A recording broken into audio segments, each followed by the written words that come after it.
Nous sommes au studio de Radio Vatican, Vatican News. Nous recevons aujourd'hui une grande hôte qui nous vient de la République démocratique du Congo. Elle vient de rencontrer sa sainteté le pape François. Avant toute chose, nous allons accorder la parole à notre hôte pour qu'elle puisse se présenter. Vous avez la parole. Merci beaucoup.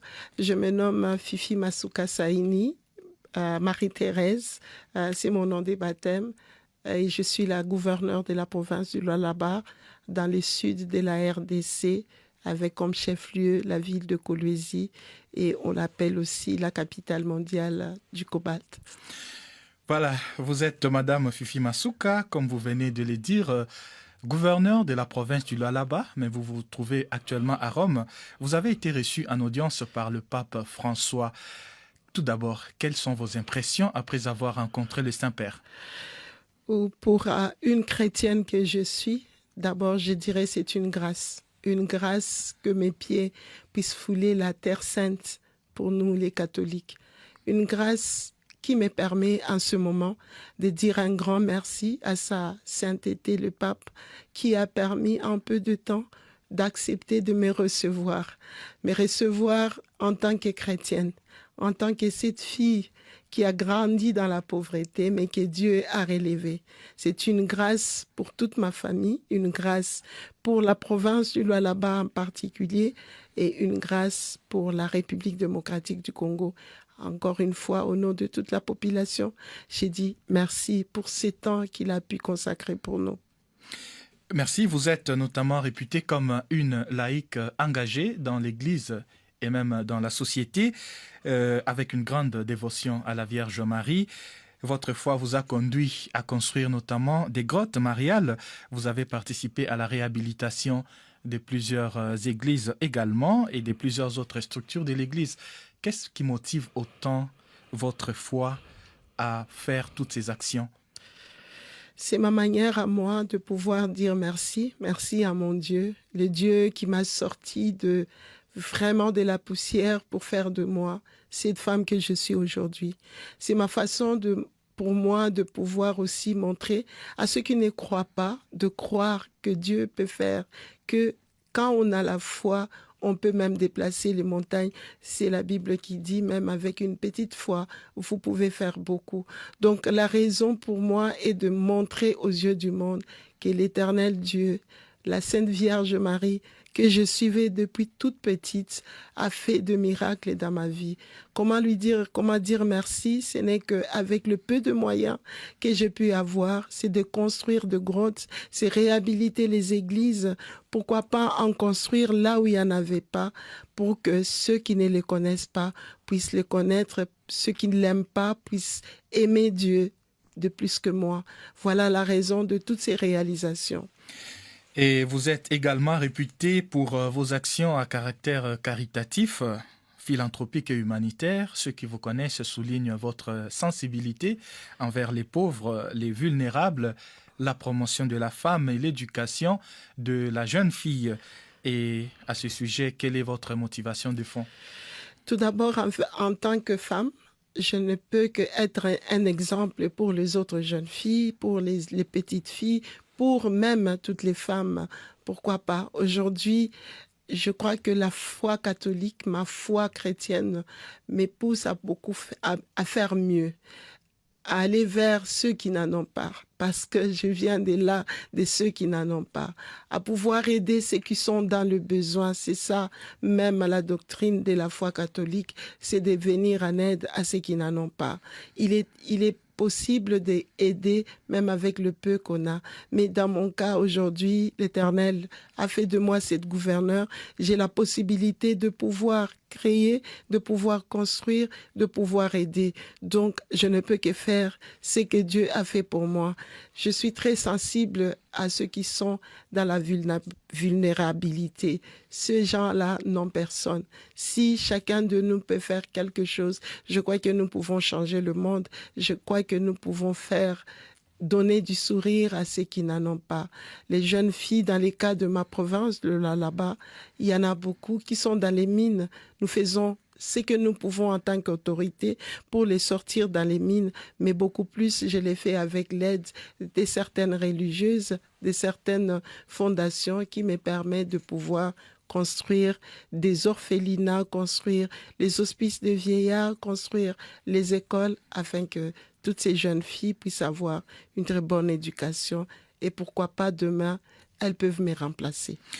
Vous avez parlé des jeunes filles qui sont dans des mines et dans les contextes actuels de votre pays, la République démocratique du Congo, comment pouvez-vous décrire la situation de la jeune fille et de la femme en général?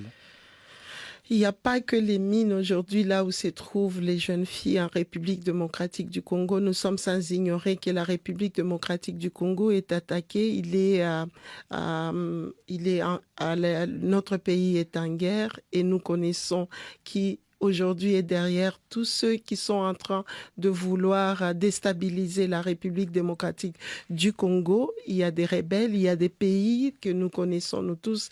Nous savons que le Rwanda est derrière tout ça, mais nous pensons aussi à toutes ces jeunes filles qui fuient la guerre à longueur de journée, qui sont sur la route, violées, tuées. D'autres sont tuées parce que seulement par moment elles portent le chapelet, parce que par moment seulement elles citent les noms de Jésus-Christ. Donc toutes ces filles-là sont des filles aussi vulnérables et que nous prions pour ces filles-là.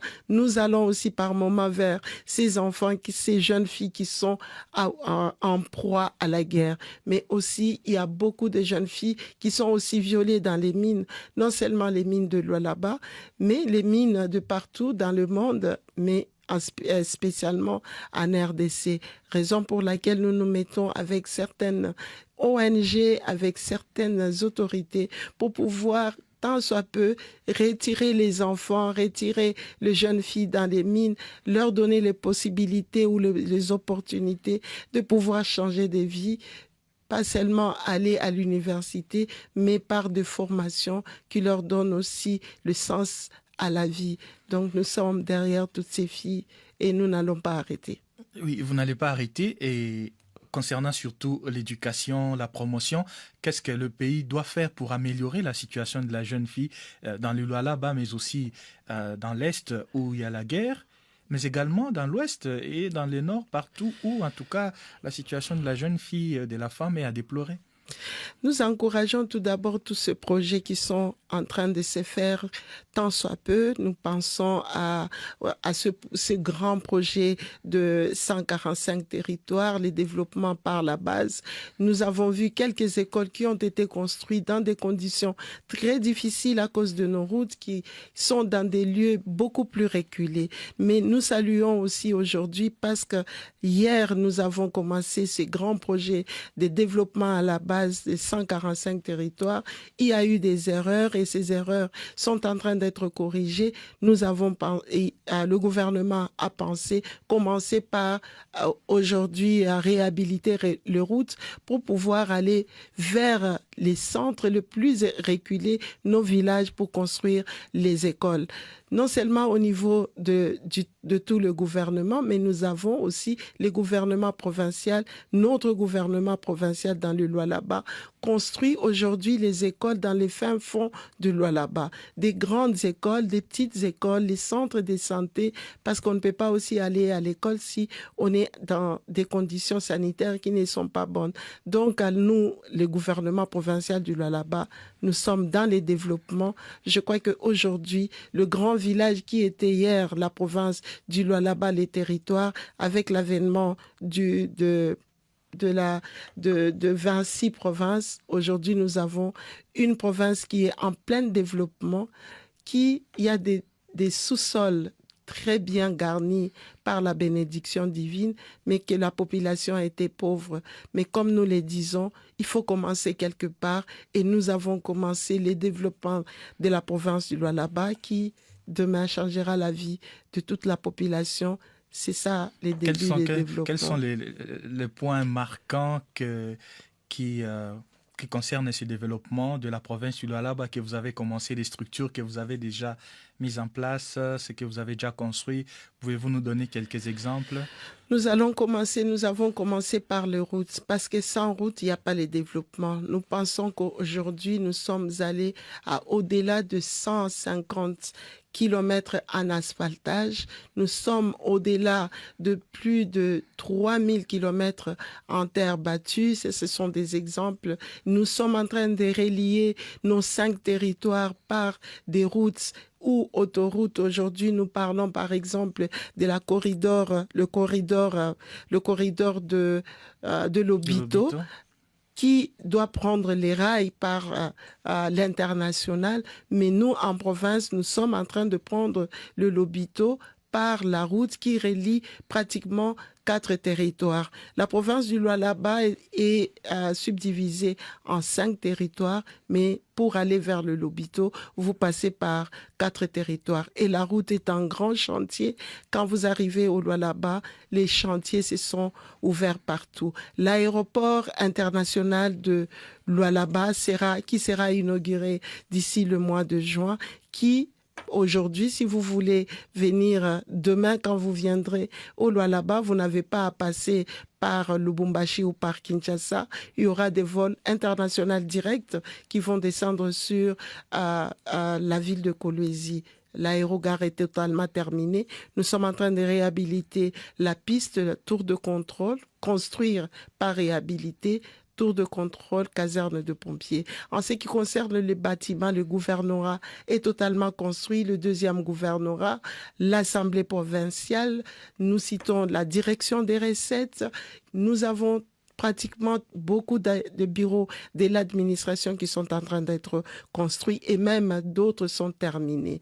Nous passons sur le point de l'éducation. Dans tous les 5 territoires, nous sommes en train de terminer les constructions des écoles, grandes écoles, nous pouvons dire les grandes écoles modernes dans les territoires. Sans oublier l'université. L'université de Kolwezi est en train de s'habiller d'une nouvelle robe qui va accueillir plus de 3000 étudiants, hommes, cliniques universitaires, ainsi que les auditoires modernes sont en train d'être construits. Nous pensons, en fin de l'année, nous pouvons avoir notre université. Les chantiers dans la province du Lualaba sont à plus de 150 chantiers. Ils sont en train d'être terminés. Le premier lot va être inauguré au mois de février. Le deuxième lot sera inauguré au mois de juin et nous continuons jusqu'en fin mandat. Toutes ces constructions ont été commencées il y a seulement 3 ans et quand vous y venez, il y a de nouvelles cités qui se créent. Je crois qu'il y a un bon vent. Il y a beaucoup de réalisations. Beaucoup de réalisations. Et retournons un peu sur la situation de la jeune fille. Vous êtes également engagé dans la Fondation Pape François pour l'Afrique. Qu'en est-il de votre engagement dans cette fondation, de votre contribution?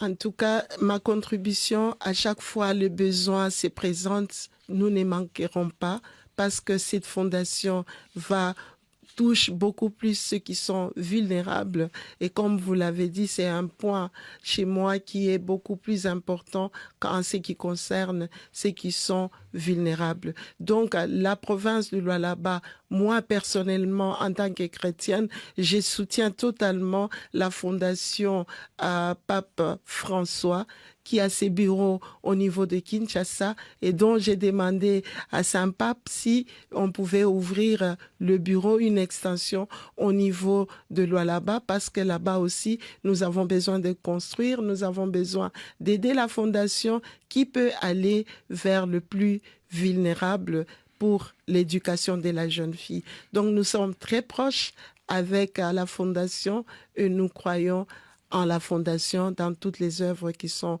en train de faire et nous sommes aussi parmi ceux qui aident la fondation. Parmi ceux qui aident, maintenant une question vraiment personnelle qui vous concerne.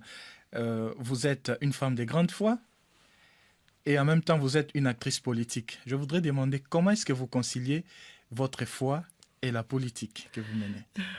Je me rappelle quand j'ai commencé la politique en 2006, beaucoup de prêtres et spécialement les évêques, je peux citer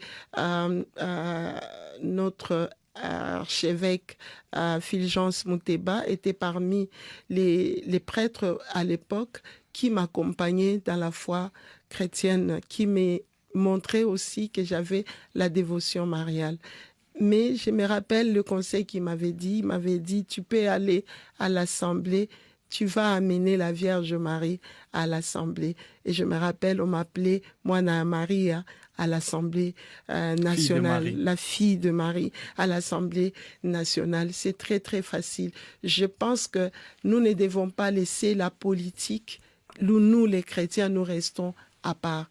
Nous devons être dans la politique, dans les prises de décisions, parce que nous sommes ceux qui sont en train d'encadrer d'une manière chrétienne la population du monde et nous pensons que la politique encadre cette même population-là. Et si nous restons en dehors des décisions qui doivent se prendre par rapport à la même population, parce que c'est parmi la population, c'est toute la population pour moi, nous connaissons Dieu. Donc, nous pensons que être à la table de prise de décision est une bonne chose pour en tout cas tous les chrétiens et spécialement nous les catholiques. J'invite tous les autres catholiques que nous devons être à cette table-là afin que nous puissions nous battre avec les autres, discuter avec les autres et que nous puissions prendre les bonnes décisions en ce qui concerne la population chrétienne et spécialement les catholiques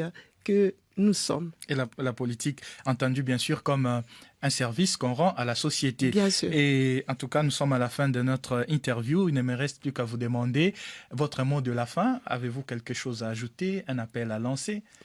En tout cas, d'abord pour ajouter, je continue à dire merci à notre Saint-Père qui a voulu me recevoir moi avec toute ma délégation. J'implore aussi toutes les politiques qui sont autour des tables pour pouvoir soit combattre la RDC, soit chercher la paix. Nous pensons combattre la RDC n'est pas une bonne chose. Nous devons apporter la paix à cette population de la RDC qui pendant plus de 30 ans est en train de perdre les martyrs.